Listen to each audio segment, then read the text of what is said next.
Good morning. It is good to be here with you this morning and to share together, if for no other reason than to thank all of you for choosing to partner with us this year with the Micah mission. We've definitely benefited from already from Joe joining our board and participating with us that way. We were certainly humbled to receive the Christmas gifts for our clients, and certainly received some messages from them saying, please pass along my thanks for those gifts. And another said, this was an excellent Christmas hamper and gift, and thanks. But this is just amazing.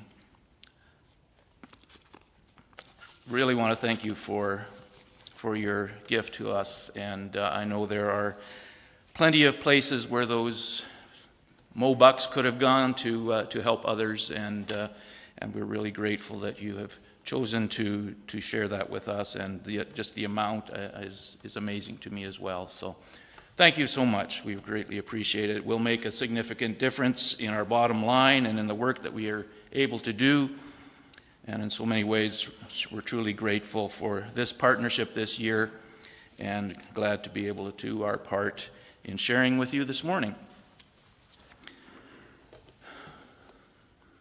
Boy, there's been so much already. The songs, I know that there are plenty of scriptures that talk about justice and restorative justice. I didn't realize there were so many songs in our hymnal, just hearing the preludes and also the songs that we sang this morning too, and we'll still sing later. So it's good to have that. And I don't know, I think that children's story was awesome. I think there's so much more. We could spend the morning talking about that. So thanks, Kara. That was good to hear too. And but I'll just begin with some brief stories, some of our experience in the last number of years. Several years ago, we had one of our COSA clients, Circles of Support and Accountability, somebody who had offended sexually in his life and had done some time in prison. I'm reminded that when I first met him, went to the prison to just connect with him. He had been referred by his parole officer in prison. And when I sat down to visit him in the visiting area, he said, this is the first visit I've had in 4 years. He said, other than the lawyer who came to bring me divorce papers from my ex-wife. So that was one challenge that I remember from him. But the other was probably 2 or 3 years afterwards, when he had gone through the COSA program and was doing quite well. He had been able to get a job in kind of a prominent commercial business here in the city. And he was doing so well there that he was encouraged by coworkers and supervisors to apply for a manager position or a supervisor position. He was a little unsure about that, but decided that, yeah, sure, he'll go through the process and do that. But it did require that he give them a criminal record check as well, along with his application, which hadn't been a part of the original application process. But he was interviewed by his supervisors or whoever in the store, and the next step was just to talk to the HR people who would be coming from out of province and would come to the city to meet him. As he went to that meeting, he was confident that he would be getting this supervisor position, but the HR person said, nope, we're not giving it to you. In fact, we're letting you go. We're assuming because of his criminal record, because of the information that they had learned about him, had nothing to do with the work that he would be performing in that place, but it was something that they didn't see fitting to their place of work. I haven't heard from him in a while. I know that experience certainly discouraged him a lot. The last I did hear from him, he was working, doing skip the dishes or something like that. He didn't feel he could kind of work in a setting like he had before. Another client that I just talked to the other day has had similar experiences. He had several jobs over the years where, again, no criminal record check was required, yet at each of those jobs, people started acting a little bit suspicious, and eventually it would come down to somebody he eventually got fired, basically, and most of the time with no explanation. Most recently, he was in a position where his supervisor had lots of good things to say, kept giving him bonuses, and even a promotion. He was supervising other people in the business where he was working. But then one of the people he was supervising apparently had heard about his criminal record or was suspicious about it, knew something was there, and he started making some noise in the business, and I think management heard about it, and on one occasion he was called to the office, and again the human resources person was there, and he was immediately let go. I think they said something about inappropriate behavior, which nobody had ever mentioned before, so it was something new to him and surprising, but again, assuming that they had heard about his record. There's another person who came to us prior to his incarceration looking for some support while he was awaiting sentencing and so on, and he had offended against his stepdaughter, and when the charges were laid and when he went to trial and finally was incarcerated, his wife chose to support him through all of that at the risk of losing contact with her family, her children, and interestingly, it was upon his release from prison, she was working as a teacher, and when I guess they assume it was her ex-husband who contacted the school and let them know what had happened, and the school chose to suspend her for a semester, and then at the end of the semester, just before Christmas, they let her go.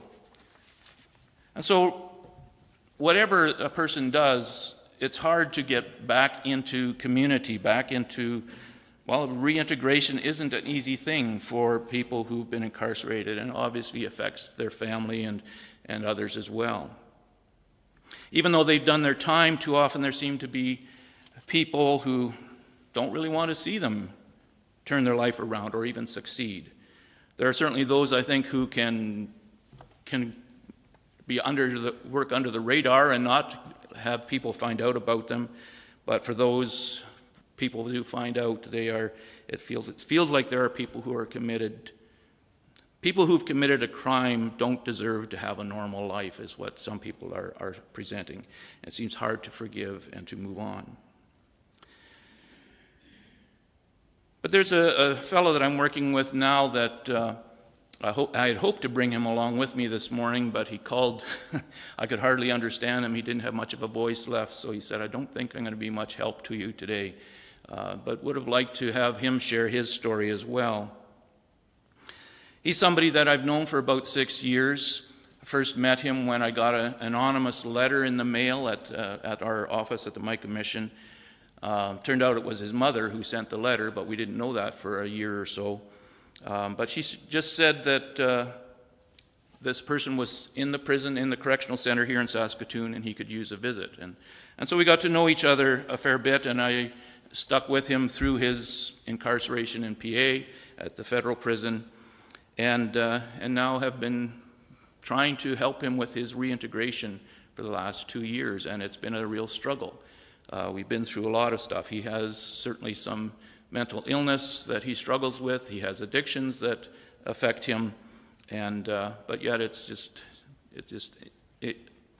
he got released on parole a few months earlier and didn't stay out very long, but it kind of taught us that he almost needs somebody to hold his hand the whole time, because it's just such a struggle for him in his life to make a go of it.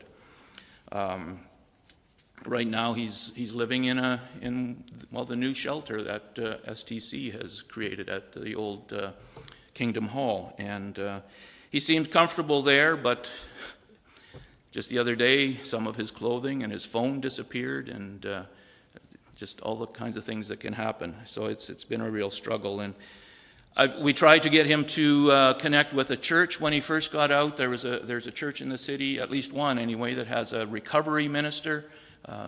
helping people with their addictions, and he did meet with that person on a couple of occasions, but he just hasn't been able to make those kinds of things stick. So those are just kind of some of the things that we're up against as we try to work with people who are returning to the community from prison.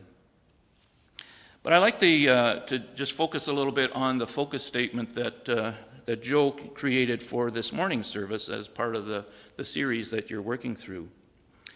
And I don't know if you've seen it, but it goes like this: punishment alone does not often address the root causes of harm or changed behaviors.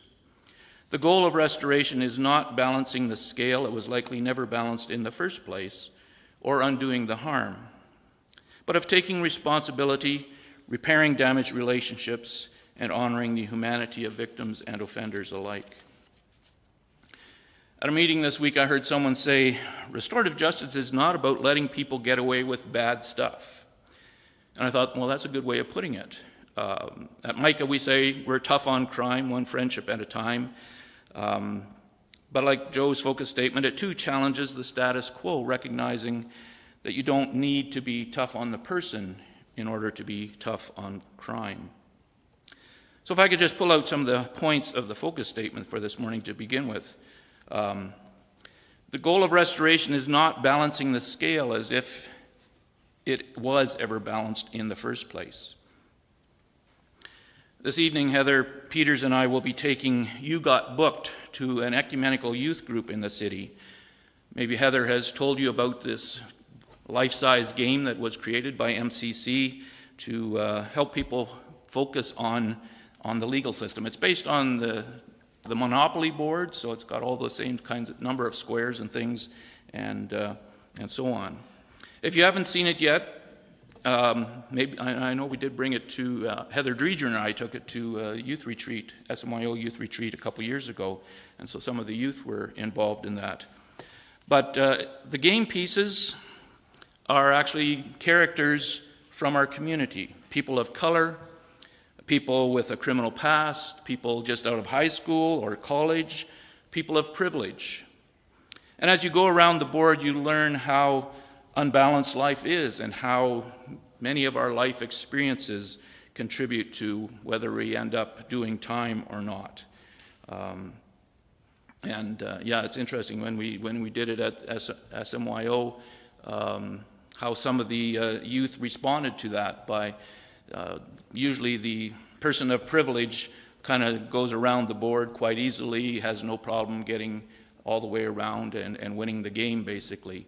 And then others are struggling along the way. And somehow they didn't like that this one person was just having such a breeze of a time with this game. And so what they did was they helped another person, a person of color, who could, with a little bit of help, do much better. And I guess she ended up winning the game, but it was showing that they could work together with someone to help them through the struggles of their life. And so they learned a lot about restorative justice, I think, even in that experience. When we go to our prisons, too, and see the number of Indigenous persons who are incarcerated, as Phyllis mentioned this morning, too, it's evident that indeed the scale is definitely out of balance. And so, trying to balance what has never been balanced is a definite challenge. The statement also says restoration is not about undoing the harm. Anyone who has ever been harmed or caused harm knows that you cannot undo it. Once something's been done, you can ask forgiveness, and like the story told, you can make amends in some way, but the fact that harm was done never goes away. We either confront that harm every day of our lives, or we learn to deal with it and to grow around it. I heard somebody use an illustration once about some people that she knew had a tree that just kind of sprouted and started growing under a fence, and it eventually grew up and around that fence and incorporated the fence into the body of the tree. And I think that's how harm is. We can find ways to heal, but we do eventually, in one way or another, grow around it, and it becomes a part of us. We may be able to survive and flourish, or we may become it may become the kind of thing that causes us to harm others. So there's a statement that says, hurt people hurt people. So we need to learn to grow around that harm. A third point is restoration, though, is about taking responsibility. And when I talk to people, I keep coming back to the horrific and terrible accident of the Humboldt Broncos bus crash. And it's hard to believe that we're coming up to the 5th anniversary of that already. But what struck me about that incident was how quickly the driver took responsibility for what happened. I mean, sure, there was the fact that he probably should have had more training, shouldn't have been driving on his own so soon. There was the tarp that was flapping in the wind and taking his attention from the road. But he knew right from the start that he was responsible and that there was no point in denying it and putting the families and survivors through the agony of a trial. And so it went processed rather quickly once they got going. But what was even more poignant for me was the one or two families who were allowed to sit with him, to empathize with him, to share their own feelings about what they were going through, what they had experienced, and maybe they even offered forgiveness. I think that's a wonderful example of restorative justice, making things right. And those families, I think, we heard them saying, it doesn't matter what sentence he gets. I can move on now, and I hope he will be able to as well. And so this was an example of the fourth point, of repairing damaged relationships and honoring the humanity of both victims and offenders. But this incident also exemplifies what my friend said at the meeting the other day. We're not here to let people get away with bad stuff. When we do restorative justice, we're not denying the harm that's been done. No one is justifying in any way the wrong that has been done.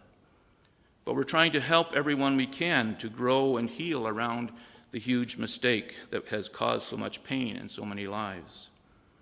And we recognize that sometimes the only response is for some kind of punishment to occur, whether it's a fine or an incarceration. But when possible, it's better to work towards resolution, restitution, and restoration.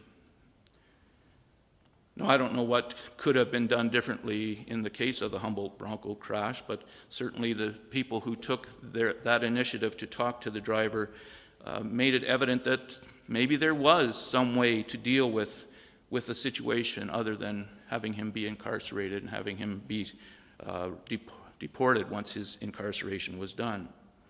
Maybe there was a way for an amicable solution for the person who has caused harm to be able to apologize and make some form of restitution. Paying back what was taken away, I don't know how you would do that in that situation. Try to restore broken relationships. I guess in some sense they never had relationships in the first place, but this accident certainly put them into a relationship, and to try and resolve, restore, find some healing and all of that would have been an interesting experiment to try. And I guess that's being prophetic in some ways. I read Richard Rohr's meditations every day, and he's been talking a lot about being prophetic these days and how we challenge the status quo, and what does that look like. Unfortunately, when we rely completely on the criminal justice system, much of that can be left behind, and it becomes someone else's role to work at the required restoration. And when we meet people like those that I mentioned earlier, it becomes our privilege to journey with them. And I guess that's where all of you come in. Certainly your donations have helped to keep the work that we're doing going, and we've appreciated those who have participated with us or who are currently participating with us, and those who are going to be doing so in the future in volunteering with us in our work. Because we can't do it all alone. And when I say we right now, that's me, because my coworker is away on a mat leave. But we're not doing it all alone either, because we have all these volunteers who are doing person-to-person and doing COSA. And Phyllis, please be careful what you pray for. Because right now we're in a place where we almost have too many volunteers to know how to handle them. But I I went to one of the university classes a couple months ago, and because the program person at RPC was telling me, I've got all these guys waiting for person-to-person visits, and we haven't got enough volunteers for that. And thankfully, we got about 20 volunteers from the students from the university who were interested in volunteering, either through person-to-person or COSA. And we've had others pick up on that as well. But we've got this program person there who likes person-to-person so much that she keeps getting more guys who need volunteers. So there's always a need for that, but it's a lot of work. But it is good work, and it's a good problem to have. So thank you for your prayers in that too.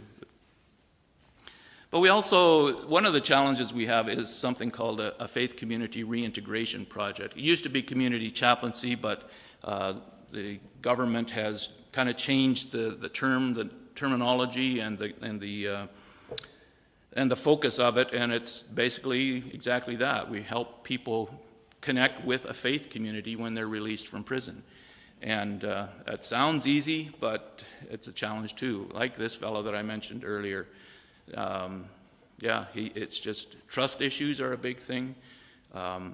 It took him a while to realize that he could trust me as a community chaplain, but then to get him into a congregation and hope to have him connected there, he has a hard time trusting. And we all don't have a lot of churches that are willing to do that kind of a thing either. And so it is a challenge, and I've struggled with that role for the last few years, and so it's something that we continue to work at and pray about.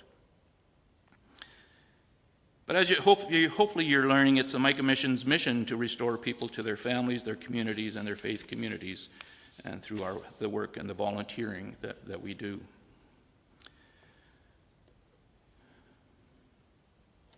Back in November, our pastor at Osler shared about the life of Frederick Buechner, author, pastor, theologian, in one of her Sunday morning sermons. And she quoted him as having said at one time, "Most often when I go to church, I'm bored out of my wits." This is a pastor, a theologian saying this, right? And he told congregations he would visit, "The best thing that could happen to your church is for it to burn to the ground, for your fax and email machines to be burned up, and for your minister to be run over by a truck, so that you have nothing left except each other and God." And then I say, if you want to know what the original church was like, go to an AA meeting. Those are pretty dangerous words for a pastor to be repeating in the pulpit, I think. But for years I've been saying that people going to AA, they declare that those meetings are more like church than church is. And maybe I was quoting or misquoting Buechner, or maybe I was actually hearing some people tell me that. And I think I have heard some offenders tell me exactly that AA feels more like church than church does. And in part, that's why I hoped that this fellow could have come and shared some of his story, but I guess it just wasn't the right time for him to do that. And again, it's the trust issues that may have just caused too much stress in his life that he ended up feeling sick and unable to join me. Well, I don't know if I'm trying in any way to be prophetic here this morning, and I don't know if I've answered any or all of your questions about the Micah Mission and what we do. Hopefully I've got you thinking about more questions. But I've learned that over the past 11 years that biblical prophets do spend a lot of time talking about justice and restorative justice, as I said. And now we have hymns that do it as well. But I think it's those verses tell us that God's not as concerned about all the rituals and all the things that we do that try and make us look holy or feel holy or any of that. But God's more concerned about loosing the bonds of injustice, letting the oppressed go free, sharing your bread with the hungry, living justly and kindly and showing mercy to others, to love your neighbor as yourself, to love your enemies as well, and pray for those who persecute you. And probably all of those could be summed up by what we know as the golden rule, to the words of Jesus, to do to others as you would have them do to you. I haven't been to St. Paul's Hospital in a while, but I know that there used to be a wall there with a similar statement by numerous world religions, all of which have a similar statement to the Golden Rule in their teachings, in their ways of thinking. And I hope it's still there. But I think if our world could just listen to the religions of the world and what they really intend and what's really behind them, what they are really calling us to do, it could be a whole different world. Think of the changes that could be made. Think of how every person would be welcomed into our lives and into the kingdom of God. There are so many ways that we do that every day as we seek to do, as the prophet Micah says, to do justice, love mercy, and walk humbly. And so I wish you God's blessings as you consider those kinds of things and as you work together, and thank you for what you're already doing here in this community. And once again, thank you for your partnership with us and for this opportunity to share with you this morning. And I hope this leads to some further conversations that we can have together. Amen.